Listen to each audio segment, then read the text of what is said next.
Hola a todos, bienvenidos a este nuevo video y en esta ocasión vamos a ver una nueva fórmula del cálculo integral. Pero antes de comenzar a ver esta nueva fórmula, vamos a intentar resolver este problema que yo tengo aquí y vamos a hacerlo con lo que hemos visto hasta este momento. Bien, entonces comencemos a resolver este problema y pues lo primero que yo haría sería aplicar la propiedad que hemos visto de los exponentes, la propiedad que nos dice que cuando tienes x a la n dividida sobre x a la m es lo mismo que x a la n menos n, ¿cierto? Y en este caso, pues la x que yo tengo en la parte de arriba, esta de aquí, aunque no parece un exponente, ya sabemos que por default es como si tuviera un exponente 1. Entonces, si aplico esto que yo tengo aquí abajo a este problema, me quedaría que esto es lo mismo que la integral de el 2 se sigue notando, y como estaba arriba, pues queda como un entero. O sea, 2x, y aquí es donde va a estar el cambio, vamos a tener a la n menos 1, que en este caso sería 1 menos 2. El exponente de arriba menos el exponente de abajo. Y ya esto es de x. Y esto es lo mismo que la integral de 2x, y sería 1 menos 2 menos 1 de x. Y esto de aquí pues le sacamos la constante, ¿no? Nos quedaría 2 integral de x a la menos 1 diferencial de x. Y en el siguiente paso, pues para lo que yo tengo aquí en mi integral, voy a aplicar la fórmula que nos dice que la integral de x a la n diferencial de x es lo mismo que x a la n más 1 sobre n más 1. Entonces si aplicamos esto de aquí, me quedaría que esto es lo mismo que, vamos a seguir anotando el 2 y tenemos x a la n más 1, entonces sería menos 1, porque es nuestra n, menos 1 más 1 sobre menos 1 más 1, ¿cierto? Y esto es lo mismo que 2x a la, ¿cuánto sería? Menos 1 más 1, 0, ¿cierto? Sobre menos 1 más 1, 0. Y esto de aquí, este resultado que acabamos de encontrar, déjenme decirles que es un resultado incorrecto. ¿Por qué? Por dos cosas. Primero, en el cálculo integral, tus resultados siempre por default deben de tener la variable que estás integrando, en este caso la x.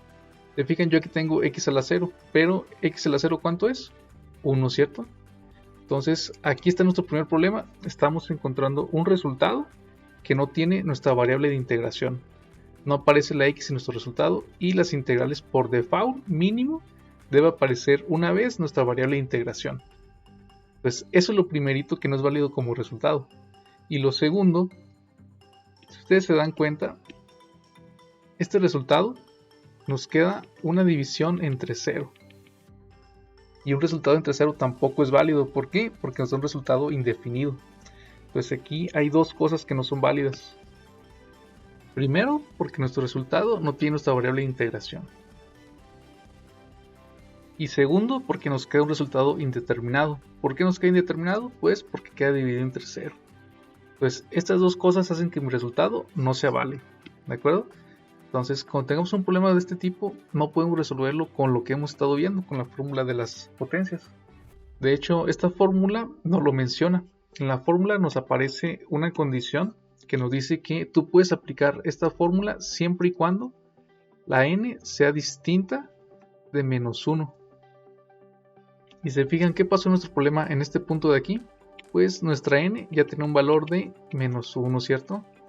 Por lo tanto, desde ahí ya nos estaba indicando que no íbamos a poder utilizar esta fórmula de aquí. ¿Y entonces qué hacemos para estos casos?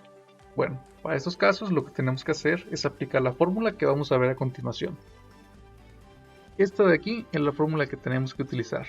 ¿Y qué es lo que nos dice esta fórmula? Bueno, lo que esta fórmula nos dice es que para que tú la puedas utilizar, necesitas tener en tu problema una fracción. Y esa fracción debe contener en la parte de arriba la derivada de lo que tienes en la parte de abajo, ¿sale? Ahorita vamos a ver unos ejemplos para que se entienda cuándo puedes aplicar esta fórmula. Y después tu resultado lo que vas a obtener es el logaritmo natural de lo que tienes en la parte de abajo de tu fracción, ¿sale? Este de aquí representa el logaritmo natural, que en sí simplemente es una función Pues no se compliquen con esto, no vamos a hacerle nada, simplemente en sus resultados lo van a anotar así, logaritmo natural, y van a anotar lo que tiene en la parte de abajo de la fracción, ¿sale? En esta ocasión, antes de que empecemos a resolver problemas aplicando esta fórmula, quiero que entendamos bien cuándo es cuando pueden aplicarla, ¿sale? Y para eso vamos a hacer primero esta tablita que tengo aquí abajo, donde si se fijan en la columna del lado izquierdo tenemos varias funciones, y en la columna del lado derecho dejamos el espacio para poner sus derivadas. Así que como están viendo, para esos problemas necesitamos nuevamente recordar las derivadas, ¿vale?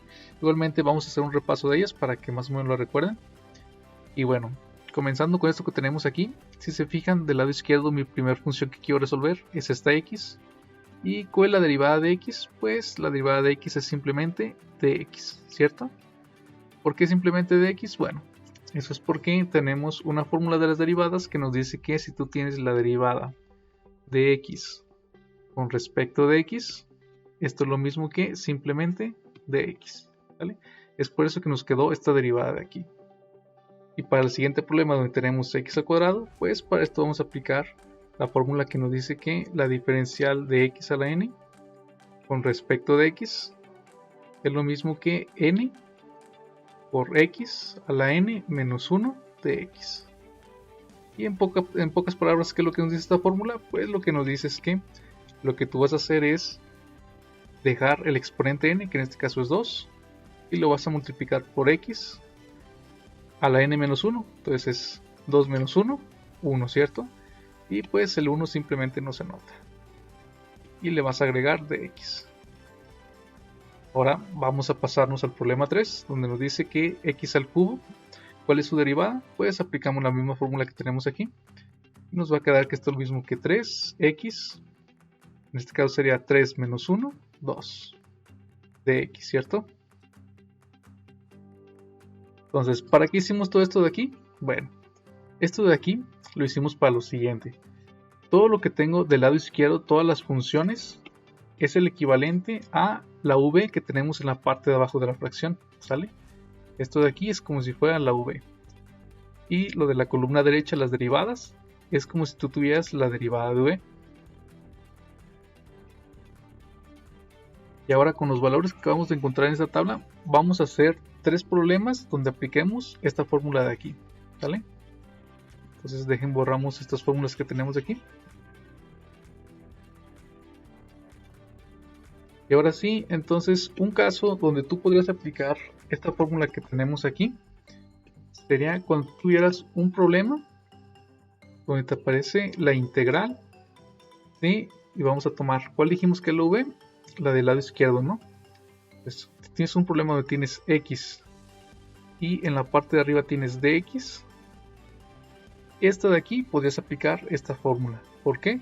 Porque si se fijan, en la parte de arriba de la fracción yo tengo la diferencial, la derivada de lo que está en la parte de abajo, ¿cierto?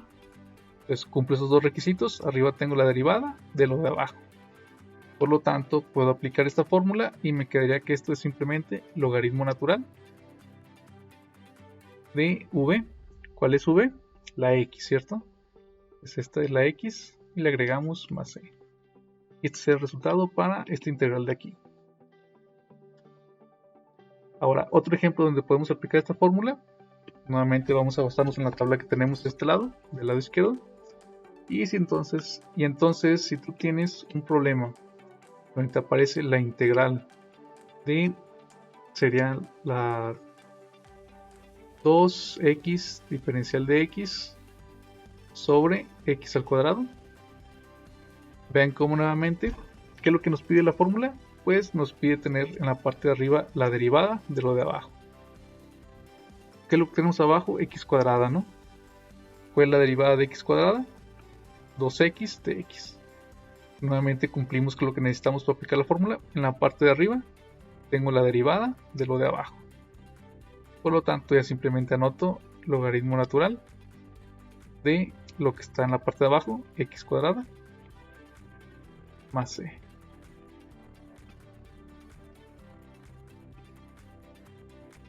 Y vamos a hacer ahora el siguiente problema que corresponde a la última fila que tenemos en la tabla. Si tú tienes la integral de 3x al cuadrado sobre x cúbica de x, pues nuevamente ya puedes aplicar esta fórmula porque lo que está en la parte de arriba es la derivada de lo que está aquí abajo, ¿cierto? Por lo tanto ya simplemente anotas logaritmo natural de lo que está aquí abajo, x a la 3 más c, y listo. Este es tu resultado. Esto de aquí es lo primero que les quiero mostrar antes de que resolvamos los problemas de esta fórmula. ¿Por qué? Porque quiero que se entienda bien esto. Aunque ya lo dije muchas veces, pero se los vuelvo a repetir. Para que tú puedas aplicar esta fórmula necesitas que en la parte de arriba de la fracción tengas la derivada de lo que está en la parte de abajo, ¿sale? Si tú cumples con estos dos requisitos, ya puedes aplicar esta fórmula que tenemos aquí. Y si se fijan, aquí nuestro segundo problema, este que tenemos aquí, es el problema que teníamos al comienzo, ¿cierto? Es lo mismo que yo les puse en este caso, donde no pudimos resolverlo aplicando lo que hayamos visto. Pues este problema se resolvía aplicando esta fórmula de aquí, y así de sencillo quedaba este resultado que teníamos. Entonces ya por hoy así le vamos a dejar. Solamente quiero que vayan analizando cuándo es cuando se puede aplicar esta fórmula, y ya en el siguiente video nos vamos a dedicar a hacer un repaso de las derivadas. Ya que hagamos el repaso de las derivadas, ahora sí comenzamos a resolver problemas con esta fórmula de aquí. Entonces ya será todo por hoy. Cuídense y hasta luego.